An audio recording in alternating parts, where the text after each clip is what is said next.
Hello students, I am Dr. Vinod Kumar and I welcome all of you in the Vinod Kumar Scholar Education digital class which is offering excellent teaching in the subject of commerce. So this channel is created for commerce students who are preparing for UGC NET JRF examination as well as other competitive exams like Haryana Public Service Commission lecturership examination. सो इस video में मैं आपके साथ university grant commission द्वारा आयोजित दिसंबर 2004 में वाणिज्य और कॉमर्स सब्जेक्ट में फाइनेंशियल मैनेजमेंट यूनिट से 5 क्वेश्चंस पूछे गए थे। सो इस वीडियो में मैं सिर्फ क्वेश्चन नंबर 31 डिस्कस करूँगा, बाकी 4 क्वेश्चंस को दूसरे वीडियो में समझाया गया है। ओके, तो ये वीडियो नंबर 1 है और आप वीके स्कॉलर एजुकेशन के टेलीग्राम चैनल से भी जुड़ सकते हैं जिसके ऊपर रेगुलरली एमसीक्यू का प्रैक्टिस चलता है, और आप इस वीडियो को हमारे यूट्यूब चैनल पर देख सकते हैं। और किसी भी क्वेरी के लिए और किसी भी हेल्प के लिए आप इस नंबर को डायल कर सकते हैं 9466450971, और मेरा ईमेल एड्रेस भी लिखा गया है drvinod2@gmail.com। ओके, तो सबसे पहले अब स्टेटमेंट नंबर 1 जो कि क्वेश्चन नंबर 31 है, इसमें 2 स्टेटमेंट्स दी गई हैं।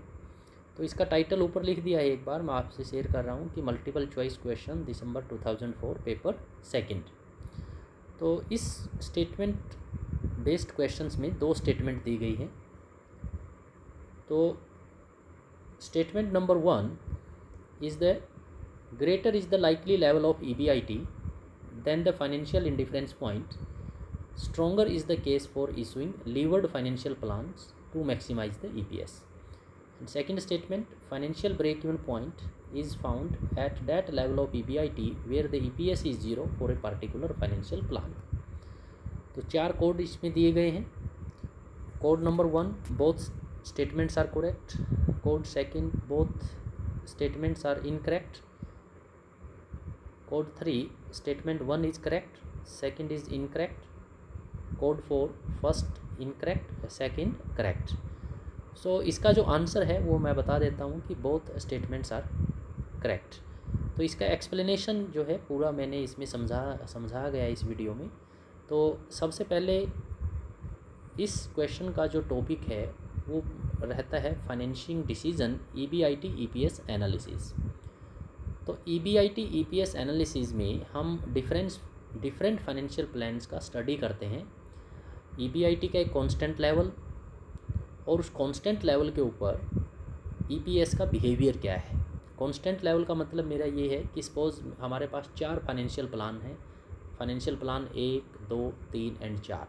चारों फाइनेंशियल प्लान में हमारा कैपिटल स्ट्रक्चर डिफरेंट है बट EBIT लेवल सेम है, तो उस केसेस में हमारा EPS क्या होगा।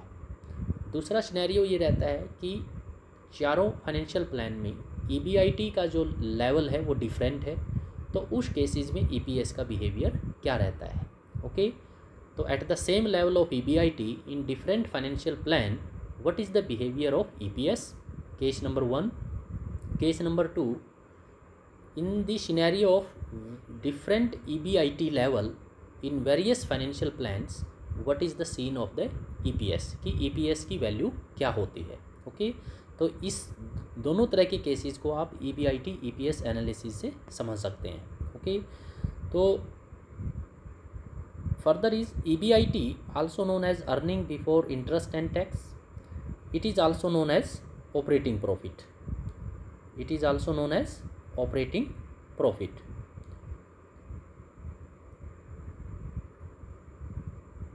yes, next is how EBIT is calculated। तो formula is given, EBIT is calculated firstly we will consider sales revenues minus variable cost। Sales में से वेरिएबल कॉस्ट आप माइनस कर दीजिए, रिजल्ट आपका कंट्रीब्यूशन होगा। Contribution minus fixed cost, fixed operating cost. Okay, तो आप EBIT का एक पॉइंट या लेवल जो है वो आप ऑब्टेन करेंगे। तो ये तो हमारा सबसे पहला हो गया कि EBIT को कैसे कैलकुलेट किया जाता है। दूसरा जो है फाइनेंशियल ब्रेक इवन पॉइंट क्या होता है। Financial break even point is a point of EBIT at which only the fixed financial charges, और फिक्स्ड फाइनेंशियल चार्जेस दो ही होते हैं, interest charges and preference dividend, are covered and consequently EPS is 0। So financial break even point के लिए suppose मैं आपके साथ एक क्वेश्चन डिस्कस कर रहा हूँ कि कैसे आपका EPS जो है वो 0 रहेगा। Just a minute, yes. तो suppose we are given, suppose EBIT level is given, EBIT level is given suppose 6,000, okay, and equity is rupees 1 lakh, 6% debenture of rupees 1 lakh, ये हमारा कैपिटल स्ट्रक्चर है। तो 6% डिबेंचर ऑफ रुपीज़ 1 लाख, तो इसके ऊपर आपका interest हुआ 6,000 रुपये। ओके, सो जब आप EBIT में से इंटरेस्ट माइनस करेंगे, लेस इंटरेस्ट विच इज़ 6,000, तो आपका जो प्रॉफिट बिफोर जो टैक्स होगा वो 0 होगा। तो सब्सिक्वेंट कैलकुलेशंस आप नहीं कर सकते, टैक्स आप कैलकुलेट नहीं कर सकते क्योंकि यहाँ 0 है, तो EPS आपका 0 रहेगा। ओके, तो इसका मतलब क्या होता है कि ये 6,000 is the financial break even level. ये फाइनेंशियल ब्रेक इवन जो लेवल है वो that is covering only, financial break even level consist of interest charges which is 6,000। तो हम फर्म का जो EBIT है वो भी 6,000 है और वो सिर्फ फिक्स्ड फाइनेंशियल चार्जेस को ही कवर कर रहा है। ओके, ये सिर्फ इंटरेस्ट का केस है, आप प्रेफरेंस डिविडेंड भी कंसीडर कर सकते हैं। ओके, तो फाइनेंशियल ब्रेक इवन पॉइंट का जो फार्मूला होता है, financial break even point that is किसके बराबर होता है, interest plus dividend on preference share capital या preference dividend, okay, 1 minus tax rate. Okay, तो interest plus preference dividend divide by 1 minus tax rate, so it would be called financial break even point. Okay, so just a minute. Greater is the likely level of EBIT than the indifference point. Stronger is the case for using levered financial plan to maximize the EPS. Okay, so indifference point हमारा इसमें 6,000 था। अगर हमारा EBIT level 6,000 से ज़्यादा है, अगर हमारा EBIT लेवल 6,000 से ज़्यादा है, तो उस केसेस में हमें लीवर्ड फाइनेंशियल प्लान को यूज़ करना चाहिए। लीवर्ड फाइनेंशियल प्लान का मतलब है कि more use of debt capital in the capital structure, और क्योंकि डेट कैपिटल जो होता है वो चीपेस्ट सोर्स ऑफ फाइनेंस होता है, चीपेस्ट सबसे सस्ता सोर्स होता है कैपिटल का, उसकी कॉस्ट शेयर होल्डर्स को बहुत कम पड़ती है। ओके, तो उसका EPS के ऊपर एक पॉजिटिव और मैग्नीफाइंग पॉजिटिव इम्पैक्ट पड़ता है। ओके, हमारा EPS बढ़ता है। और यदि हमारा EBIT लेवल इंडिफरेंस पॉइंट से कम है, मान लीजिए हमारा EBIT लेवल 5,000 है और अबो एग्जांपल में हमारा इंडिफरेंस पॉइंट कितना था, 6,000, तो उस केसेस में हमें अनलीवर्ड फाइनेंशियल प्लान यूज करना चाहिए। अनलीवर्ड फाइनेंशियल प्लान का मतलब है इक्विटी कैपिटल स्ट्रक्चर में ज़्यादा यूज करनी चाहिए, और उस इक्विटी कैपिटल को यूज़ करने से हमारा EPS जो है वो बढ़ जाएगा। ओके, तो ये हमारा इसका एक्सप्लेनेशन था। लास्ट है फाइनेंशियल ब्रेक इवन पॉइंट, एक ऐसा पॉइंट होता है जिस पर प्रॉफिट बिफोर टैक्स किसके बराबर होते हैं, सिर्फ फर्म्स फिक्स्ड फाइनेंशियल ऑब्लिगेशन के। ओके, तो इसका मतलब आप ये कह सकते हैं कि हमारा EPS जो है वो 0 होता है। ओके, अगर EBIT level financial break even point से नीचे है, गिर जाता है, तो उस केसेस में हमारा जो EPS जो होगा वो निगेटिव होगा। ओके, तो मैं ये क्या लिख सकता हूँ कि EBIT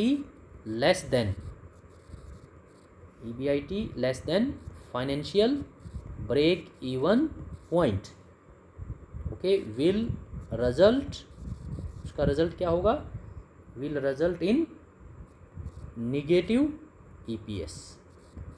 ओके, सो इस क्वेश्चन का जो सोर्स है वो है MY Khan and PK Jain का बुक आता है, आपको पता है फाइनेंशियल मैनेजमेंट में बहुत बढ़िया बुक है ये, text problem and cases 8th edition, McGraw Hill educations, उसके चैप्टर नंबर 18 में पेज नंबर 18 के ऊपर ये क्वेश्चन दिया गया है। ओके, तो ये हमारा जो है क्वेश्चन नंबर 31 था, और इसकी जो एक्सप्लेनेशन इसमें प्रॉपर मैंने बता दी है आपको, ठीक है। और अभी भी आपको समझ नहीं आया है तो आप मेरे को जो है कमेंट कर सकते हैं और मैं दोबारा जो है आपको बता सकता हूँ, ठीक है। So thank you very much. So for remaining questions के लिए हम वीडियो नंबर 2 प्रिपेयर करेंगे। Thank you.